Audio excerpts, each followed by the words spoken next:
Вітаю, гэта праз космас і ў гэтым выпуску пагаворым пра галоўныя навіны космасу і навукі. Пра вялікі адронны калайдар, які спыняецца на вялікае абнаўленне, пра НАСА, якое хоча адправіць футбольны мяч на месяц, пра запасны марсаход Проміс, які можа стаць месяцаходам, а напрыканцы пра бліжэйшыя падзеі на небе і важныя запускі. І пачнём сёння з навіны не пра ракеты ці далёкія галактыкі, а пра машыну, якая дапамагае зразумець самыя фундаментальныя законы нашага сусвету. Пасля амаль 18 гадоў працы Еўрапейскі цэнтр ядзерных даследаванняў абвясціў, што развітваецца з вялікім адронным калайдарам, самым магутным паскаральнікам часціц у гісторыі чалавецтва. Менавіта гэтая машына дапамагла навукоўцам зрабіць адно з найважнейшых адкрыццяў 21 стагоддзя. Гэта знайсці няўлоўны базон Хіггса. Але калі вы ўжо падумалі, што гэта канец легендарнага калайдара, то не. Гэта хутчэй гучыць як не бывай, а гучыць як да сустрэчы. Таму што вялікі адронны калайдар рыхтуецца вярнуцца ў новай, значна больш магутнай форме. Новая версія павінна пачаць працу ў 2030 годзе. І хоць тэхнічна гэта будзе той жа самы калайдар, прадстаўнікі цэнтра ядзерных даследаванняў гавораць пра яго як пра зусім новую машыну. Галоўнае паляпшэнне – гэта павелічэнне так званай свяцільнасці. Яна будзе павялічана ў 10 разоў у параўнанні з арыгінальным калайдарам. Калі казаць простымі словамі, свяцільнасць часціц у фізіцы – гэта тое, наколькі часта адбываюцца сутыкненні паміж гэтымі ж часціцамі. Чым больш сутыкненняў, тым больш дадзеных атрымліваюць навукоўцы і тым вышэй шанец убачыць вельмі рэдкія фізічныя працэсы. Як сказаў дырэктар Еўрапейскага цэнтра ядзерных даследаванняў, вялікі адронны калайдар перасягнуў усе чаканні. Амаль 2 дзесяцігоддзі ён змяняў наша разуменне сусвету і натхняў пакаленні навукоўцаў, інжынераў і людзей па ўсім свеце. І сёння мы развітваемся з ім такім, якім мы яго ведалі, і рыхтуемся сустрэць яго наступніка, які працягне гэтае навуковае падарожжа далёка ў будучыню. Новы калайдар будзе выкарыстоўваць той жа самы падземны тунэль. Вялізнае кальцо даўжынёй 27 кіламетраў, якое знаходзіцца на мяжы паміж Францыяй і Швейцарыяй. Але ўсё абсталяванне ўнутры чакае сапраўднае перараджэнне. На працягу наступных 4 гадоў спецыялісты ўсталююць новае пакаленне магнітаў, якія змогуць значна дакладней фокусаваць пучкі пратонаў. Гэта дазволіць істотна павялічыць колькасць сутыкненняў часціц і атрымаць нашмат больш інфармацыі пра тое, як працуе сусвет на самым маленькім узроўні. Таксама будуць цалкам абноўлены 2 галоўныя дэтэктары калайдара. Пасля мадэрнізацыі яны змогуць апрацоўваць больш за 5 мільярдаў узаемадзеянняў кожную секунду і выбіраць з гэтага потоку найбольш цікавыя падзеі для далейшага вывучэння. А цяпер крыху гісторыі. Вялікі адронны калайдар упершыню запусцілі яшчэ ў 2008 годзе. Часта яго называюць нават машынай вялікага выбуху, таму што ён дазваляе даследаваць умовы, якія існавалі ў першыя імгненні пасля нараджэння нашага сусвету. З яго дапамогай фізікі вывучалі дзіўныя станы матэрыі, напрыклад, кварк-глюонную плазму. Гэта рэчыва, якое, як лічыцца, існавала адразу пасля вялікага выбуху. Таксама навукоўцы даследавалі адну з галоўных загадак космасу, чаму ў нашым сусвеце існуе значна больш матэрыі, чым антыматэрыі. Але галоўны момант у гісторыі адбыўся 14 гадоў таму. Менавіта тады навукоўцы прадставілі доказы існавання базона Хіггса. Гэтая часціца была прадказана тэарэтычна яшчэ за некалькі дзесяцігоддзяў да адкрыцця, але знайсці яе атрымалася толькі дзякуючы неверагодным энергіям вялікага адроннага калайдара. Базон Хіггса і звязанае з ім поле Хіггса адыгрываюць ключавую ролю ў тым, чаму элементарныя часціцы маюць масу. Фактычна, гэта адзін з фундаментальных механізмаў, які дазваляе нашаму сусвету быць такім, якім мы яго бачым.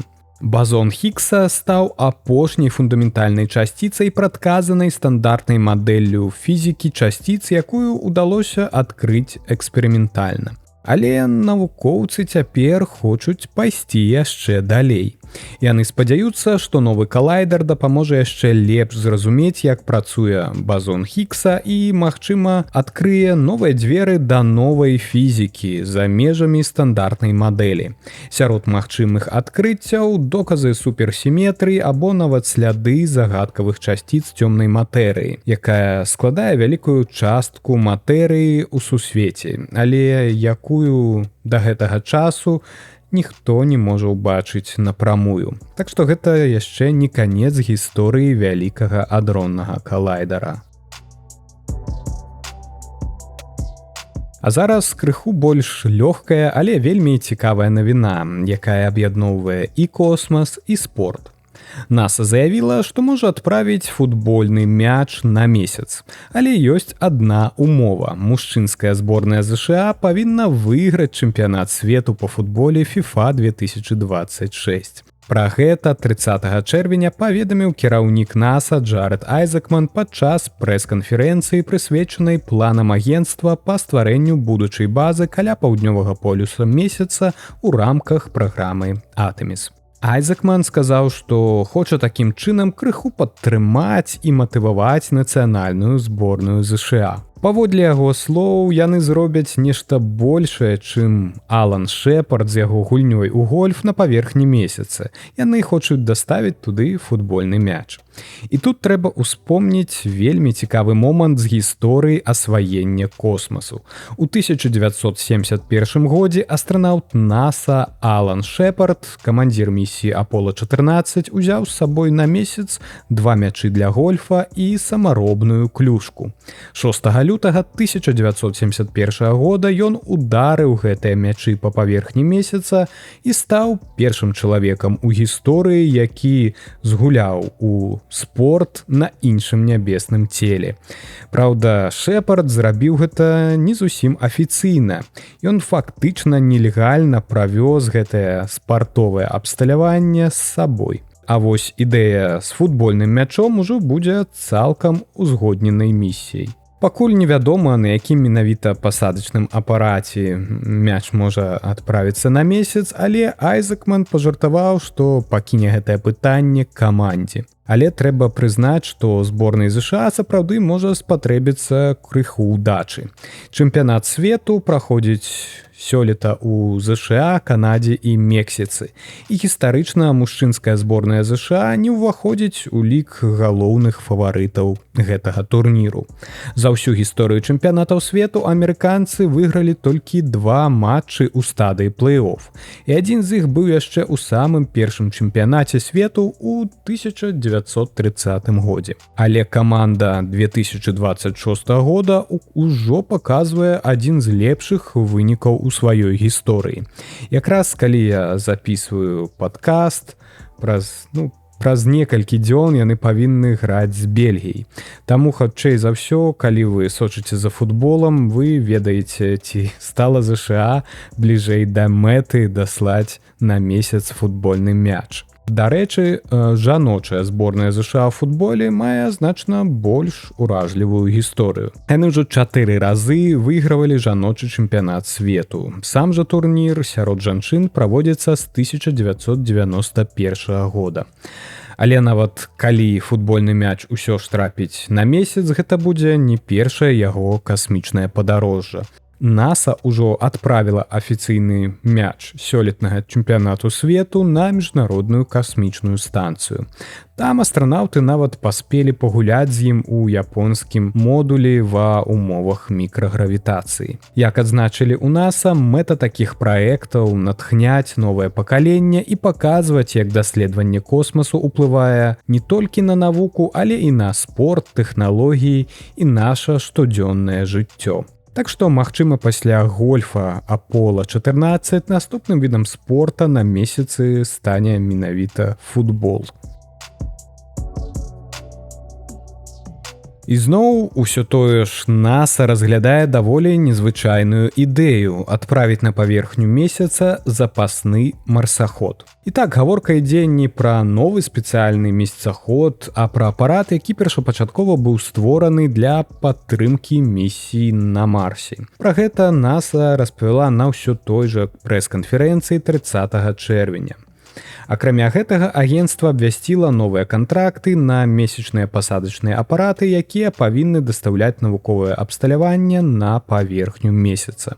Гэтыя місіі дапамогуць праверыць і развіць тэхналогіі, неабходныя для стварэння пастаяннай чалавечай прысутнасці на нашым натуральным спадарожніку. Падчас прэс-канферэнцыі Айзекман адзначыў, што агенцтва фактычна выкарыстоўвае падыход, які ўжо спрацаваў у 1960-х падчас праграмы «Аполлон». І гэта сапраўды так. Перад першай высадкай людзей на месяц НАСА правяло цэлую серыю выпрабаванняў і місій, каб паступова падрыхтавацца да галоўнага кроку. Такі ж падыход цяпер выкарыстоўваецца і ў праграме «Артеміс». Але самым нечаканым момантам прэс-канферэнцыі стала заява пра магчымую новую місію ровера «Проміс». Яго распрацавалі ў лабараторыі рэактыўнага руху НАСА ў паўднёвай Каліфорніі. І першапачаткова ён зусім не павінен быў нікуды ляцець.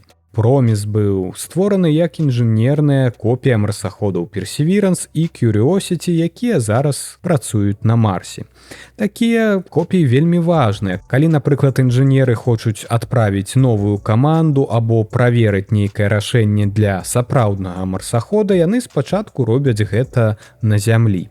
Так можна пераканацца, што ўсё працуе правільна, перш чым адправіць каманду на іншы свет. Але цяпер НАСА хоча даць гэтаму тэставаму роверу яго ўласную місію, то бок адправіць яго на месяц. Вядома ж, у такога рашэння ёсць і мінус. Калі «Проміс» паляціць, то «Персевіранс» і «Кюрыосіці» застануцца без свайго зямнога выпрабавальнага апарата. Пасля невялікай мадэрнізацыі месяцаход «Проміс» можа стаць вельмі карысным элементам месячнай праграмы НАСА. Але і ў яго ёсць адна вельмі вялікая перавага. Як і «Персевіранс» і «Кюрыосіці», ён выкарыстоўвае радыеізатопны тэрмаэлектрычны генератар або РТГ. Гэта сістэма, якая ператварае цяпло ад натуральнага распаду радыеактыўнага матэрыялу ў электрычнасць. І галоўнае, такому роверу не будзе патрэбна сонечнае святло для працы. А для месяца гэта вельмі важна. У многіх рэгіёнах месячнай паверхні ноч можа працягвацца вельмі доўга, і сонечныя батарэі ў гэты час не працуюць. Асабліва ж гэта актуальна для паўднёвага полюсу месяца, дзе НАСА плануе будаваць сваю базу. Гэты рэгіён вельмі цікавы, таму што там могуць знаходзіцца вялікія запасы вадзянога лёду, але ж умовы асвятлення там вельмі складаныя. Менавіта таму ядзерная крыніца энергіі можа стаць вялікай перавагай. Усе астатнія робаты, якія зараз рыхтуюцца да будучых месячных місій, уключаючы новыя пасадачныя апараты, выкарыстоўваюць сонечныя батарэі. Да 2029 года НАСА плануе правесці да 20 рабатызаваных місій. Гэта павінна стаць першым этапам стварэння месячнай базы. Падчас гэтага ж абнаўлення НАСА назвала 3 кампаніі, якія будуць удзельнічаць у новых дастаўках грузаў на месяц. Гэта Astrobotic, Firefly Aerospace і Intuitive Machines. Яны атрымаюць кантракты на 4 рабатызаваныя пасадачныя місіі. Таксама у планах НАСА ўсё яшчэ застаецца грузавы пасадачны апарат Blue Moon Mark 1 кампаніі Blue Origin. Ён павінен быў адправіцца на месяц ужо ў гэтым годзе на ракеце New Glenn. Але сітуацыя ускладнілася пасля таго, як New Glenn выбухнула падчас выпрабаванняў рухавікоў у мінулым месяцы. Нягледзячы на гэта, кіраўнік Blue Origin Дэйв Лімб заявіў, што кампанія па-ранейшаму спадзяецца вярнуць New Glenn да палётаў ужо сёлета. Дзве дастаўкі грузаў да месяца атрымала кампанія Астработик з яе пасадачным апаратам Грыфін-1. Адна з гэтых місій павінна адправіць на паверхню месяца ровер Фліп кампаніі Астралаб у другой палове 2026 года. Firefly Aerospace будзе выкарыстоўваць свой апарат Blue Ghost, а Intuitive Machines – апарат Nova C для будучых місій у наступныя некалькі гадоў. Кожная такая місія павінна даставіць мінімум 3 навуковыя прыборы ад NASA. І гэта ўсе навіны, пра якія я хацеў распавесці вам у гэтым выпуску. І па традыцыі напрыканцы выпуска паглядзім, што цікавага нас чакае ў небе і ў касмічных запусках у бліжэйшы час. Пачнём з назіранняў. 11 ліпеня раніцай месяц сустрэнецца з Марсам. Тонкі серп месяца можна будзе ўбачыць побач з чырвонай планетай у сузор'і Цельца нізка над усходнім гарызонтам. Побач таксама будзе знаходзіцца Альдебаран, самая яркая зорка сузор'я Цельца. Дарэчы, Марс і Альдебаран лёгка пераблытаць. Абодва гэтыя аб'екты маюць падобны чырвона-аранжавы колер. А побач можна будзе знайсці і знакамітае зорнае скопішча Плеяды.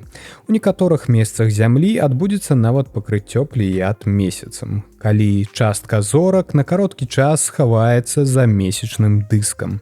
Наступная прыгожая падзея нас чакае 17 ліпеня. У гэты дзень тонкі серп месяца будзе побач з Венерай у сузор'і Льва. І гэта будзе адна з тых падзей, для якой не патрэбен ні тэлескоп, ні складаная тэхніка. Дастаткова проста паглядзець нізка над заходнім гарызонтам падчас вячэрніх прыцемкаў. Венера будзе вельмі добра бачная нават з горада, а побач з ёй будзе знаходзіцца прыгожы тонкі месяц. Побач таксама можна будзе ўбачыць Рэгул, самую яркую зорку сузор'я Льва. І ўжо зусім хутка нас чакае адна з галоўных астранамічных падзей года. Поўнае сонечнае зацьменне, якое адбудзецца 12 жніўня. Гэта будзе першае поўнае сонечнае зацьменне ў Еўропе за апошнія 27 гадоў. Паласа поўнай фазы пройдзе праз Грэнландыю, Ісландыю і Іспанію. У момант максімуму поўная фаза працягнецца каля 2 хвілін і 18 секунд. А цень месяца пройдзе па паверхні Зямлі шлях даўжынёй больш за 8000 кіламетраў. Адным з лепшых месцаў для назірання будзе Ісландыя і Іспанія. У Беларусі гэтае зацьменне таксама будзе бачнае, але толькі як частковае. Да таго ж, у самы цікавы момант сонца ўжо будзе вельмі нізка каля гарызонту, таму умовы будуць складанымі. Я ўжо рабіў асобнае відэа пра гэтае зацьменне, як яно адбываецца, дзе лепш назіраць і як да яго падрыхтавацца. Таму, калі плануеце паляванне за гэтай падзеяй, абавязкова паглядзіце. У адным з наступных выпускаў падкаста я спадзяюся яшчэ паспрабую больш падрабязна распавесці пра гэтае зацьменне, таму што падзея сапраўды унікальная. Што тычыцца касмічных запускаў, тут таксама будзе цікава. SpaceX рыхтуецца да наступнага вялікага выпрабавання сваёй самай магутнай ракеты Starship. Паводле цяперашніх планаў, запуск чакаецца не раней за ліпень. Гэта будзе чарговы крок у развіцці сістэмы Starship, якая павінна ў будучыні выкарыстоўвацца для палётаў на месяц у рамках праграмы Artemis, а пазней ёсць планы для місій на Марс. Таксама NASA рыхтуецца да запуску аднаго з самых важных касмічных тэлескопаў наступных гадоў. Гэта тэлескоп пад назвай Нэнсі Грэйс. Яго запуск запланаваны не раней за 30 жніўня 2026 года. Гэты тэлескоп часта называюць адным з наступнікаў Хаббла. Ён будзе вывучаць цёмную энергію, далёкія галактыкі і экзапланеты. Пры гэтым яго поле зроку будзе прыкладна ў 100 разоў большым, чым у Хаббла, што дазволіць даследаваць велізарныя ўчасткі неба значна хутчэй.